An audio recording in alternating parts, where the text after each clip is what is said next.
I'm here again with another tutorial on how to make a granite maul. This project will take you about a week, and throughout half of that's going to be drying for the last step, which will be sully clay. But aside from that, not much else. Let's get started. You're going to need one PVC pipe about 1 inch thick, 5 feet long. You also need 2 end caps. For paint, you can use acrylic or any sort of spray paint or black and white, as whatever your preference is. You're going to need a saw, a poster board about 20 by 30, something to write with, and a box cutter, a yardstick, a sanding sponge, masking tape, 3 to 4 cans of great stuff, any sort of newspaper you can find, a little basin, and some glue, and a dremel. You're going to want to start off by getting your dremel tool and sanding off whatever sort of labels are on the end caps that you have. This step is optional, but it's a little more of a attention to detail kind of thing.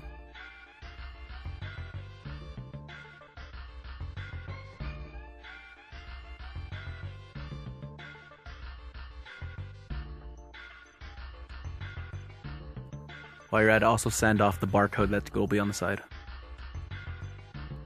Next, with your sanding sponge, use 60 grit. Sand the entirety of the 5-foot PVC pipe you have. This will give the paint something to stick on, and will remove any sort of barcodes that are on the pole as well. To paint it, I just used a spray can. I went with a base layer of black, and then afterwards I went with silver and sanded it to my liking.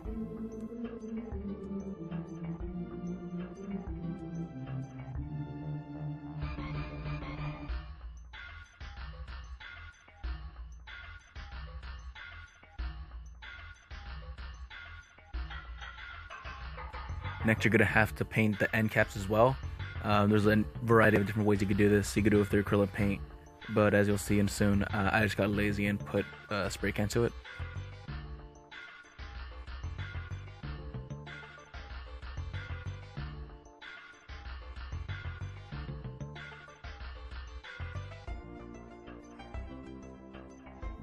Next, you're going to get that poster board you had and make a 16 by 10 rectangle.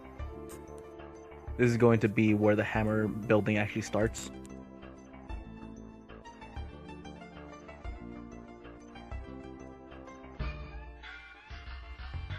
Now you're going to want to crack open the first can of great stuff.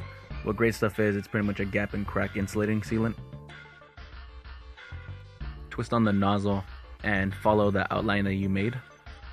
It's okay if you go outside of the rectangle for a bit. This does expand, and you're going to need about 3 cans of this. To make the drying time a little bit faster, you go and spray with a little bit of water. Before using the second can, make sure that the first layer of great stuff is dried up. Drying can take up to about 4 hours, so you're going to need a lot of time for this. Now that you let that dry, go ahead and get your end caps and put them on both sides of the 5-foot pole. Paint over any white you left over. Now, this amount of great stuff is the result of 1 can, and it's about 5 to 6 inches, so I went ahead and used another can of great stuff.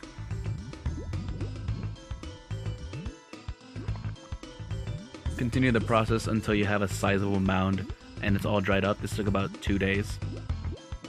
And with your box cutter, start cutting it out from the poster board.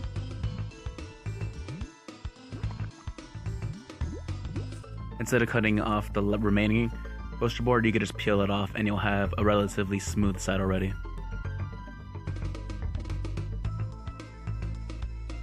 Next, you're going to get your saw and you can start sawing off the sides of the giant mound and make it as perfect of a rectangle you can. This process is going to be extremely messy, so make sure you have a vacuum nearby to clean up afterwards. While carving, you might find some giant gaping holes in the middle of the great stuff. That's fine, these eventually get sealed. Once you've cut out the rectangle, you're going to want to detail the maul a little bit more by cutting off the edges to give it a slight bit of a bevel. This can easily be done by just getting a box cutter and making the blade a little bit long and going down the entire edge of it.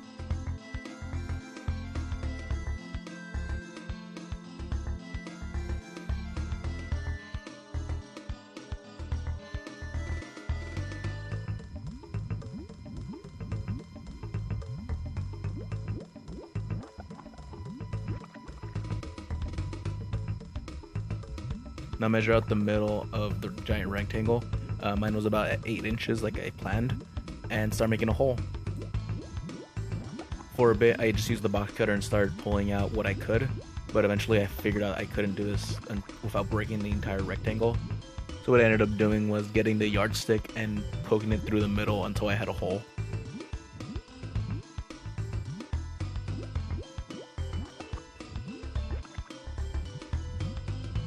This is where your last kind of grade stuff will come in handy. You're going to want to put the pole right through the middle of the Gmaul and have it pop out about 3 to 4 inches out the other side. Make sure the hole is centered and is propped up to be parallel with the hammer. I just propped it up with my heat gun, and from there just begin sealing that hole with the grade stuff again.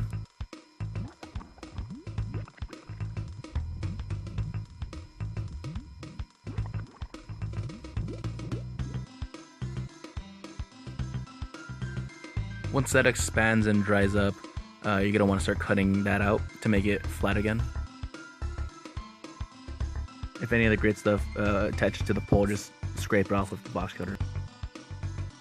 What that last can of grit stuff did was just fill in the gaps with the pole in the center.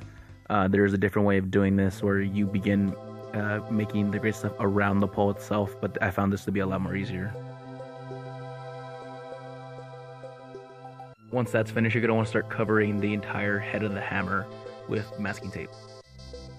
This step is where those giant gaping holes get covered.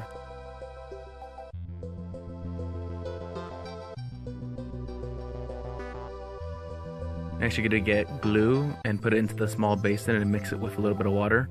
This will work as paper mache with newspaper.